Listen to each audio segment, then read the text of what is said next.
Magandang araw mga kaibigan. Bigyan natin ng reaction, opinion itong post ni Jonas Borromeo Polinar. Sabi niya, naka-private na ang following list ni Father Flavi matapos mabatikos at makita ng netizen na nakapollow ito sa isang malaswang page. Yung gaming kan TOT kan TOT gaming page. Booking na booking si Father at naging viral. Apat na araw na ata ito ngayon, pinag-uusapan sa social media. So hinihintay ang kanyang paliwanag kung bakit ganon, kasi kitang kita sa kanyang page eh. So instead na magpaliwanag, ito ngayon ang kanyang ginawa private. Naka-private na yung nandito sa Kasi ang ating mga pages, social media page, pwedeng public, pwedeng private. So wala na, hindi na public yung kanya.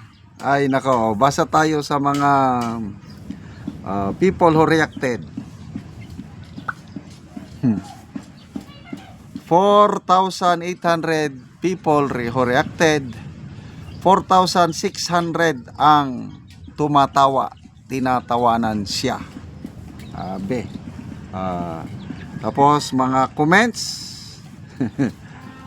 palao, wag ko na lang i-pronounce dahil ngalaswa.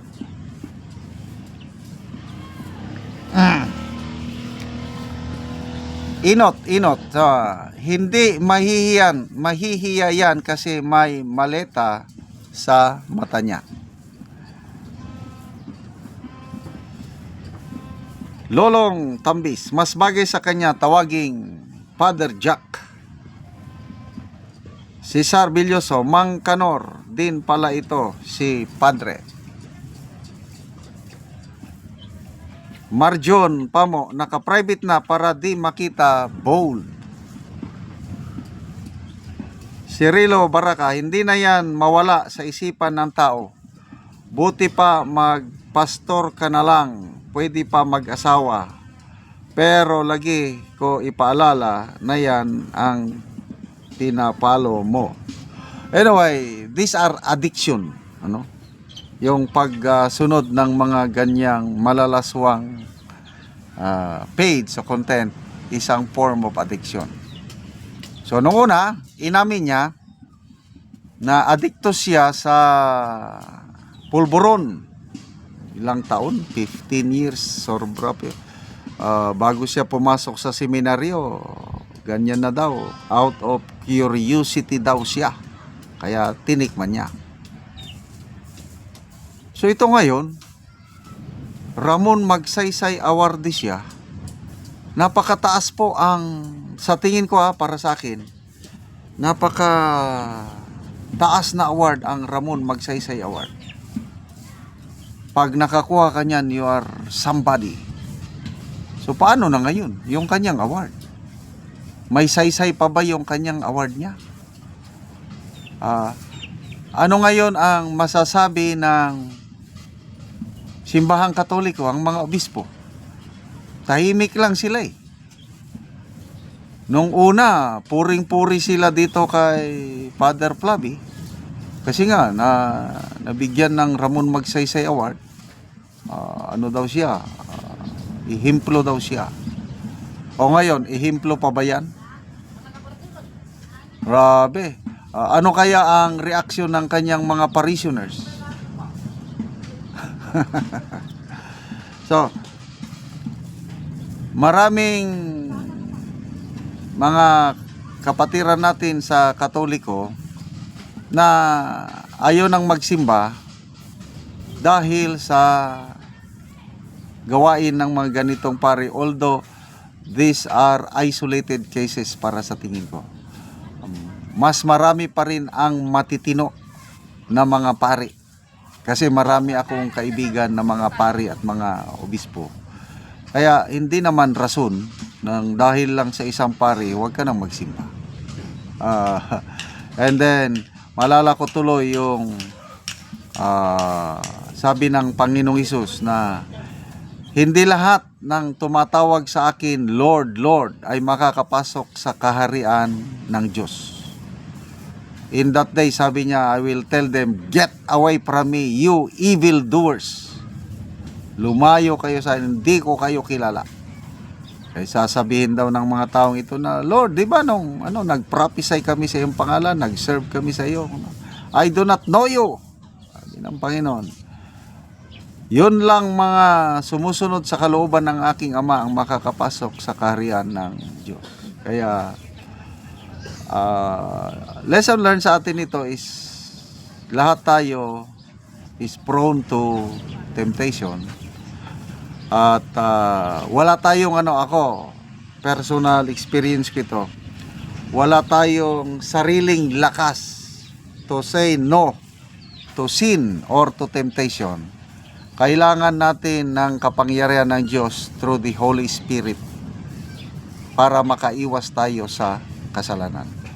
Kailangan natin ng cleansing power ng Panginoong Hesus, yung kanyang dugo na shined on the cross for the forgiveness. Kailangan natin yung araw-araw kasi basically tayong mga tao is mga makasalanan. And pasalamat ako sa Diyos dahil sa aking palaging pag-amin sa Kanya na, Lord, without you I am nothing. I need you. Lead me and guide me and make it obvious every day. Yun po ang ginagawa ko araw-araw. Kaya lang, hindi pa rin assurance na hindi na makakommit ng kasalanan. So, every time makakommit tayo ng kasalanan, 1 John 1:9, yun ang sa atin, if we confess our sins, He is just and faithful to forgive us and to cleanse us from all unrighteousness. Tanging dugo lamang ng Panginoong Hesus ang makakapaglinis sa ating mga dumi, kasalanan sa buhay. Pasalamat tayo at mayroon tayong Panginoon. Tapos na yung sakripisyo niya sa cross. Ang gawin na lang natin ngayon is A, B, C. Ano yan? A, accept that you are a sinner. B, believe. Maniwala na namatay at nabuhay muli ang Panginoong Hesus para sa kapatawaran ng ating kasalanan. And C is commit or surrender our lives to the Lordship of Jesus Christ. Salamat mga kaibigan sa inyong pagsubaybay sa ating channel. Nakakatulong kayo ng malaki sa tribong Talandig ng Bukidnon dahil ang income natin sa channel na ito is pantulong po sa tribo. Namimigay tayo ngayon ng mga libreng yero at pako para makapagpatayo sila ng mas maayos na tirahan. Panoorin niyo ang video na ito. Karon mo na niyang matagaan og yero. So mo na ni ang hitsura sa iyang balay. Nga kung muulan, tuluan na gid kaayo sila. So guba na gid ka ilang mga yero. So kung muulan, so tuluan na gid ay lagi sila. Muna lang nasalod nga ulan. Kung muulan. So loy ka ilang kahimtang. So natagaan man sila yero, so mag-atop sila. So karon kuya, kani imong balay pila na ni katuig? Walo ni katuig. So walo na ni katuig. So nana kay anak kuya? Tulo. So tulo imong anak. So sukad sa imo sa pagbalayan ninyo kuya, ay pa ni mapulihan ang inyong yero nga nainani na. Tulad sa lisod nga kuan among mga kuan lisod mi pagkuan O tungod sa inyong kalisod, sa inyong panginabuhi, kutob ra sa pagkaon. sa pagkaon. Sige. Na labangan na may ogsin. Labangan na Surat kayo ito, okay.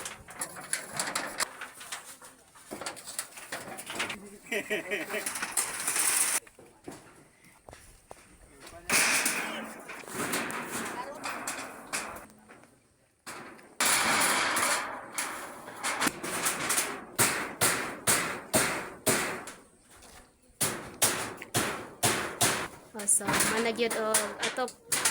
So nindot na dili na tuluan. So nahuman na gyud.